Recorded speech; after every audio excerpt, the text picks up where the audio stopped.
There's a certain magic to stepping into a winery, isn't there? Oh, absolutely. It's just so much more than, sampling wine. It feels like an immersion. It really is. Hmm. Into the craft, the place, the whole story behind it. Right. So today we're going to sort of transform your next winery visit, tune that simple tasting into something, well, unforgettable. Yeah, that's the plan. Our mission for this deep dive is really to show you how to unlock some incredible insights. And it's often just by knowing, how to ask the right questions. Exactly. We've really dug through a lot of expert advice, looked at different sources to bring you a kind of guide for making the absolute most of these winery tours. And it's not about trying to sound like you know everything. Not at all. It's not about rote memorization or acting like a critic. It's just genuine curiosity. We want to give you this toolkit, Yeah. thoughtful questions. Questions that impress, but also genuinely deepen your understanding. Precisely. Deepen your connection to wine. Turn that quick stop into something really rich, educational. You really don't need to be an expert already. Okay, so let's explore why asking these thoughtful questions at a winery actually makes such a difference. Because it's not about showing off, like you said. It Yeah. feels more like connecting with the passion and the work that goes into it. That's spot on. Yeah. Yeah. When you engage with smart questions, you're doing a few really powerful things. First, you're showing you appreciate the winemaker's craft. I mean, the huge effort, the art, the science. Right. Second, it helps you discover wines that are really tailored more to your taste. How so? Well, it prompts the staff to give you more specific, maybe more nuanced recommendations than they otherwise might. And crucially, it fosters these really memorable connections. With the staff. Yeah, with the winery staff. I mean, these people live and breathe wine. They genuinely light up when someone shows real interest. I can imagine. I've seen this happen. Actually, one of our sources mentioned this fantastic example. Someone asked a pretty simple question about fermentation in Sonoma, I think. Okay. And it led to this impromptu, 20-minute chat. And then an invitation to taste something extra, straight from the barrel. Off-menu stuff. Wow, see, that's exactly it. That's the kind of interaction that takes a good visit and makes it, well, exceptional. Think about it. Wouldn't you rather share your passion with someone who genuinely wants to understand it? Absolutely. Rather than someone just, rushing through. Okay, all right, let's get down to the specifics then. Yeah. You're standing there, glass in hand. What can you ask that goes beyond just, is this good? Right. How do you really start to understand what's going on in that glass? Yeah. This is where you begin peeling back the layers. A really great starting point is something like, what makes this growing region unique for this particular grape? Ah, so getting into terroir. Exactly. Okay. And that opens up the whole discussion. Terroir isn't just the soil, right? It's the microclimate, the elevation, maybe historical choices about what's planted, even the sort of cultural identity of the place. Okay. What else? Or you could ask, how long was this wine aged and what kind of barrels did you use? Ah, the aging vessels, oak versus steel, that kind of thing. Yeah, precisely. Stainless steel for freshness, different types of oak for complexity, French, American, new, old. It all matters. And you mentioned vintages earlier. A really insightful one is, what weather challenges did you face during this vintage? Why is that so insightful? Because wine is an agricultural product. This question shows you get that. And it often leads to really candid answers about, was it a hot year, a wet year? How do they adapt? It reveals their resilience, their philosophy sometimes. It's a glimpse into their artistry, especially in tricky years. That makes sense. And here's where it gets really interesting, I think. Our sources pointed out you don't always need a direct question, even just an observation. Oh, yeah. Like what? Like saying, I notice a vanilla note here. Does that come from the oak aging? Right. That's perfect. It connects what you're tasting directly to how it was made. Shows you're engaged. Exactly. It's that aha Yeah. moment for you. And it signals to the staff, okay, this person is really thinking about this. They appreciate that. So we've talked about the wine itself, but these insights, they don't stop there, do they?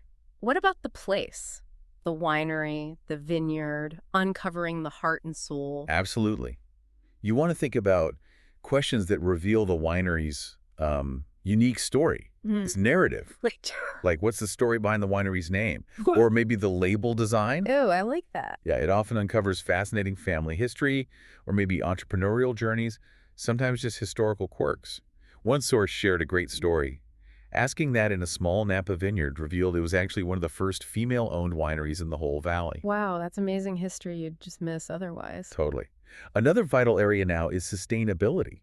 Asking something like, How has climate change affected your growing practices? That feels really relevant. It is. It's crucial today. And it can lead into discussions about, are they organic? Biodynamic? What sustainable methods are they using? It really reveals the winery's values, their vision for the future. Okay, what about the actual farming part?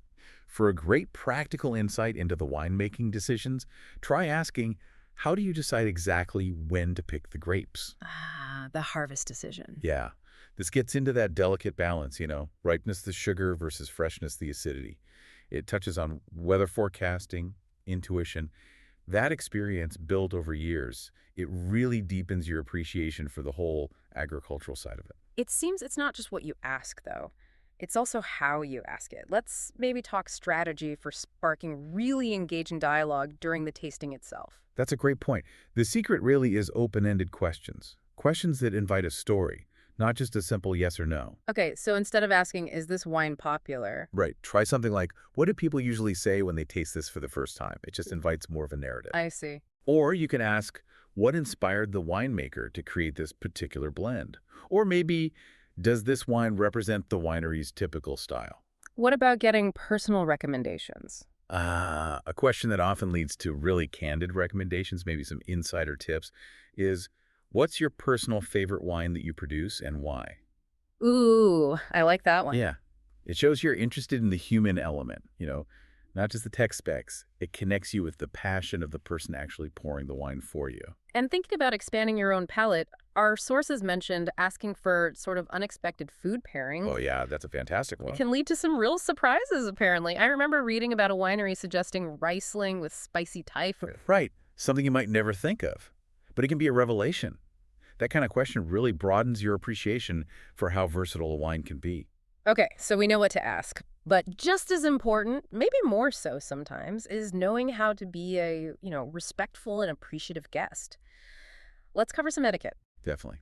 Good point. There are a few common missteps. It's probably good to sidestep. Yeah. First, maybe avoid asking, what's your best wine? Because it's subjective. Totally subjective. Yeah. And it puts the staff in an awkward spot. Instead, frame it like, what makes this particular wine special or distinctive in your lineup? Got it. What else? Resist the urge to rush through the tasting. Savor it. It's meant to be a journey, not a race. Mm-hmm. And crucially, never criticize a wine right in front of the person who poured it, or especially the winemaker if they're there. It's their creation, their art. That seems obvious, but good reminder. Yeah. And avoid negatively comparing it to other wineries right then and there. If you do want to compare, frame it as a genuine question. How would you do that? Like, oh, I noticed the Chardonnay has maybe more oak influence than some others I've tried recently. Was that a specific stylistic choice? What was the thinking behind that? See? It's curious, not critical. Right. It invites explanation. Exactly. And finally, just try not to dominate the conversation or the tasting, especially if you're in a group. The goal is genuine curiosity, not trying to prove you're a wine expert. Okay. Makes sense. Now, for those listeners who do want to really geek out a bit, are there questions that dig deeper into the nitty-gritty, the winemaking science and art? Oh, absolutely. If you want to explore the technical side more deeply, you definitely can. Like what kind of things? Well, you could inquire, how do you manage temperature during fermentation? And maybe follow up with, what effect does that have on the final wine? Okay. Or what determines your decisions about filtering the wine? How does filtering, or not filtering, impact its clarity or texture? Interesting. What about technology? Yeah, ask, how has technology changed your winemaking process over the years? That can be fascinating. And specific techniques. For sure. You could ask about things like cold soaking. That's about extracting color and flavor before fermentation starts. Or choices between, say, wild versus cultivated yeasts, using whole grape clusters versus destemming them. And barrels, too, right? You mentioned barrels. Absolutely. Barrel origin, French versus American oak, for instance. Yeah. The toast level inside the barrel. Whether they're using new barrels, which give more flavor, or neutral, older ones, all these technical choices dramatically shape the final product. Asking about them shows real interest in the winemaker's specific philosophy and craft. So, thinking beyond the tour itself, how can asking these kinds of questions actually help you build practical wine knowledge you can use, back home? That's a really great point. A lot of these questions translate directly into building your personal wine understanding, your own sort of wine lexicon. How so? Well, you can ask things like, What characteristics should I typically look for in this varietal if I want to identify it later? Or Okay. how long would you recommend aging this particular bottle? And what changes should I expect to see over time? Very practical stuff. Totally. And even simpler, what's the best way to store this wine at home so it ages well? What if someone's pretty new to tasting altogether? Don't hesitate to ask. Something like, could you maybe walk me through how to properly taste this? That can lead to really valuable mini lessons on swirling, sniffing, tasting techniques, Yeah. the basics. That's great advice. Takes the pressure off. Exactly. And for people maybe building a collection, it's essential to ask about specific vintage characteristics, the wine's ageability, and maybe how to know when a wine has reached its peak drinking window. It's all about connecting the winery's craft back to your own enjoyment and learning. So really, the core idea here seems beautifully simple, doesn't it? It's that authentic curiosity that's far more impressive and definitely more rewarding than just trying to show off what you think you know. Absolutely. That sums it up perfectly. Every winery visit is basically an open invitation, an opportunity for endless learning and for making some really meaningful connections with the people who dedicate their lives to making these, well, these beautiful drinks. It really transforms it from just a transaction into a genuine experience. Exactly. So, maybe a final thought for everyone listening. The next time you're at a tasting bar, or even just opening a bottle at home, think about this. How might understanding the why behind what's in your glass actually change the way you appreciate every single bottle? It adds another layer. Definitely. Yeah. Cheers to cultivating that curiosity.